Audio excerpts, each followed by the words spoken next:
कहानियाँ दर्पण होती हैं हमारी ज़िंदगी का। कभी कभी कुछ स्टोरीज़ हमें कुछ ऐसा सिखा जाती है जो शायद पूरी ज़िंदगी के अनुभव में हम नहीं सीख पाते। इसलिए हम आपके लिए हिंदी स्टोरीज़ लेकर आते रहते हैं। इन हिंदी कहानियाँ से आप इंस्पायर होने के साथ साथ कुछ अच्छा सीखते हैं। यह कहानी स्टूडेंट्स के लिए है। मैं आशा करता हूँ आपको इस कहानी से बहुत कुछ सीखने को मिलेगा। इस कहानी का शीर्षक है ईमानदारी का हिसाब।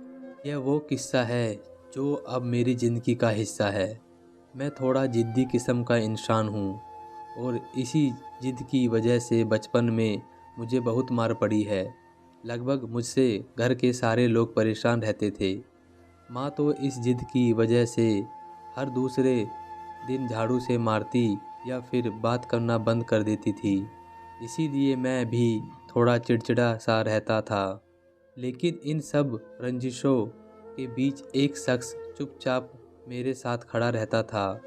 वह थे मेरे पापा। हाथ उठाना तो दूर की बात है, मुझे तो यह भी याद नहीं कि आखिरी बार उन्होंने मुझसे ऊंची आवाज़ में बात कब की थी।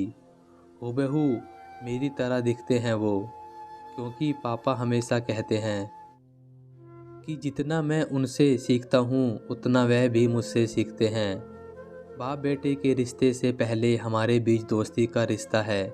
जैसे दोस्त एक दूसरे के बिना कुछ कहे आंखों ही आंखों में एक दूसरे का हाल समझ लेते हैं, बिल्कुल वैसा ही हमारा भी रिश्ता है। पापा मुझसे कभी किसी के लिए मना नहीं करते। जब मैं उनसे कहीं जाने को कहता या फिर कुछ करने को पूछता हूँ तो वह सिर्फ एक बात बोलते हैं कि बेटा, अगर तुम्हें यह गलत नहीं लग रहा तो करो।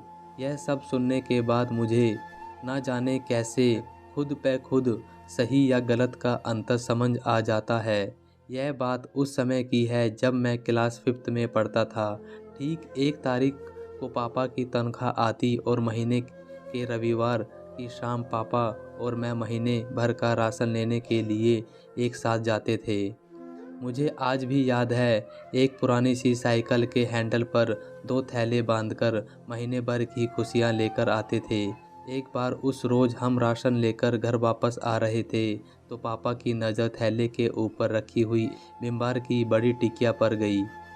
तो पापा ने मुझे रुकने के लिए कहा और हिसाब वाला खाता मांगा।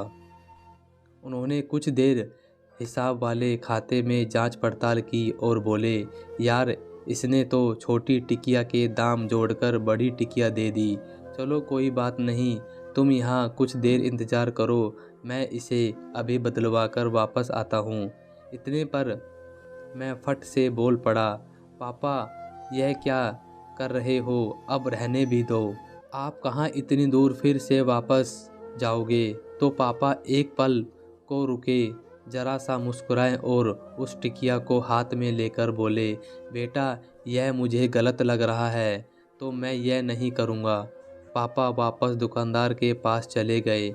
मैं कुछ देर वहाँ उनका इंतज़ार करता रहा। कुछ 5-10 मिनट बाद वह बड़ी टिकिया को बदलवाकर एक छोटी सी टिकिया लेकर वापस आए और हम घर की ओर चलने लगे। रास्ते में पापा ने एक हाथ से साइकिल को संभाला और दूसरा हाथ मेरे कंधे पर रखते हुए बोले, बेटा ईमानदारी किसी और से नहीं की जाती, ईमानदारी खुद से होती है। ईमानदारी हर उस चीज़ में होनी चाहिए जिसे तुम दिल से करते हो। तब जाकर यह समझ में आया कि ईमानदारी सिर्फ पैसों की मोहताज नहीं होती। उस दिन से बस्ता उठाए हर दिन इस उम्मीद से घर से निकलता हूँ कि अगर किसी दिन जिद छोड़ देता हूँ या ज़िंदगी में किसी मोड़ पर पहुँचकर थक कर हार कर बैठ जाता हूँ तो इस बात की राहत हमेशा रहेगी कि बड़ी ईमानदारी से सपने देखे थे और इतनी ईमानदारी से उन्हें पूरा करने की कोशिश भी की थी। क्योंकि यह जो ईमानदारी है ना पापा की उस वापस लाई छोटी सी टिकिया की तरह है जो गलत नहीं है।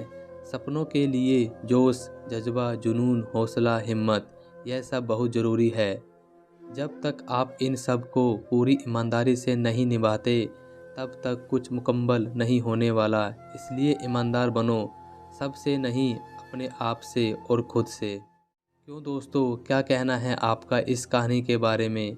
कमेंट करके हमें ज़रूर बताएं। वीडियो को लाइक कर दीजिए और चैनल को सब्सक्राइब करके घंटी को दबाकर ऑल पर सेट कर लीजिए ताकि आने वाली वीडियो आपको तुरंत मिले। अब दीजिए अगली वीडियो तक इजाज़त। तब तक के लिए धन्यवाद।